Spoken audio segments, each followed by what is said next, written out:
আসসালামু আলাইকুম, কেমন আছেন বন্ধুরা? আজকে আপনাদের পুরনো বেল্ট আর পুরনো মালা দিয়ে আমরা আজকে মাথার টায়রা বানিয়ে দেখাবো। পুরনো মালা অনেক সময় আমরা ব্যবহার করি না, ওইটা দিয়ে আজকে আমরা টায়রা বানাবো। আর বেল্ট, ওইটার মধ্যে হালকা একটু কাপড় পেঁচিয়ে নেব।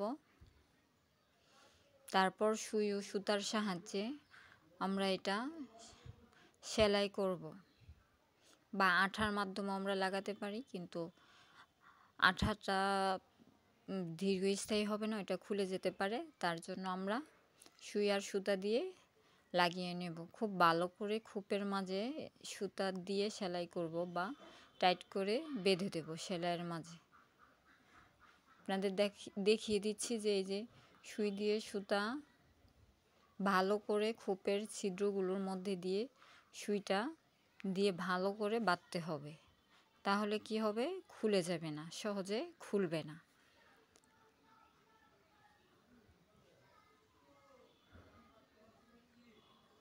সব সাইড দিয়ে ভালো করে বাঁধতে হবে যাতে খুলে না যায়।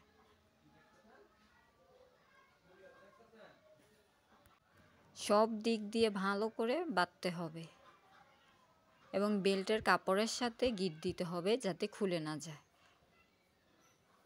সব দিক বাঁধা হয়ে গেলে আমরা এটাকে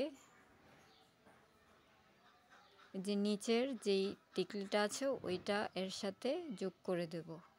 ওইটা বাঁধার জন্য আমাদের পাশের মানে 10টা ফুল আছে, 10টা ফুলের মাঝামাঝি 5টা ফুলের মাঝখানে এটাকে অ্যাড করে দেব। টিকলিটা খুব ভালোভাবে লাগিয়ে নেব যাতে খুলে না যায়।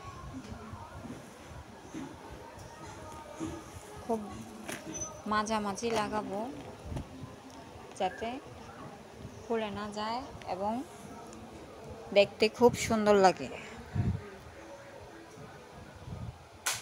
টিকলিটাকে আমরা লাগিয়ে নিয়েছি সুতা ও সুইয়ের মাধ্যমে। আমাদের ফাইনাল লুক চলে এসেছে, দেখতে খুবই সুন্দর লাগছে।